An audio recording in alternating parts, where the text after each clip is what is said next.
मिस्त्री को बुलाया मस्जिद बनाने के लिए, कहा इस तरह की बनाना मेरा दिल खुश हो जाए। मामार ने, मिस्त्री ने मस्जिद बनाई। बादशाह सलामत को पसंद ना आई तो बादशाह सलामत ने उस मिस्त्री का हाथ गुस्से से काट डाला। पूछ कोई नहीं ना सकता। वो सीधा काजी की अदालत में कटा हुआ हाथ लेके गया और काजी के दरवाजे पे जाके कहने लगा, मैं पूछ सकता हूँ आप किसका कलमा पढ़ते हैं? पूछ सकता हूँ? तो काजी कहते मेरी कुर्सी भी कांपने लगी और जिस कमरे में बैठा था वो कमरा भी कांपने लगा। मैंने कहा सवाली तो बात का कहानी, पहले बताओ कलमा किसका पढ़ते हो? तो काजी कहता है मेरी आंखें बरस पड़ी। मैंने कहा मैं उसके कलमा पढ़ता हूँ जो दुनिया में भी मेरा वारिस है, कयामत में भी वही मेरा वाली बनेगा। जो दुनिया और आखिरत में मेरा वाली है, मैं मुस्तफा का कलमा पढ़ता हूँ। तो कहने लगे हाँ, इसलिए तुझसे ये बात कहलवाई है कि कहीं तू बादशाह का तो कलमा नहीं पढ़ता, माज़अल्लाह।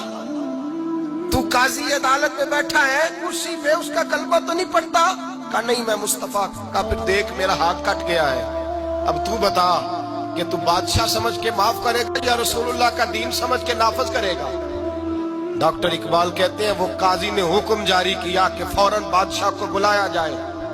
हिंदुस्तान का फरमा रवा पैगाम गया तो कांपता हुआ आया। काजी ने सामने खड़ा किया, एक तरफ बादशाह और एक तरफ वो मामूली मामार मिस्त्री काम करने वाला। तो काजी गरजदार आवाज में कहने लगे, बादशाह तू बता, इसका खून सुर्ख है तो तेरा सुर्ख नहीं? इसके बाजू पे गोश्त है तो तेरे बाजू पे नहीं? इसे दर्द होता है तो तुझे नहीं होता? ये तूने क्या हरकत की?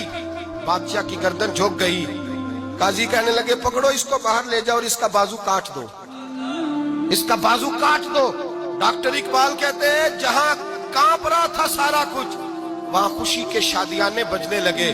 काजी कहने लगा इसका बाजू काटो और इसको बताओ अमीर गरीब का फर्क उतनी देर होता है जितनी देर बंदा मुसलमान नहीं होता, और जब कोई रसूलुल्लाह का गुलाम हो जाता है फिर सारे बराबर हो जाया करते हैं। बंदाओ साहिबो मोहताजो गनी एक हुए, तेरी सरकार में पहुंचे तो सभी एक हुए, तेरी सरकार में पहुंचे तो सभी एक हुए।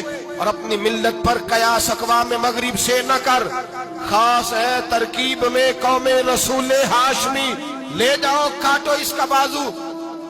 इकबाल कहते हैं जब बाहर ले जाया गया बादशाह को तो बादशाह ने गर्दन झुकाई।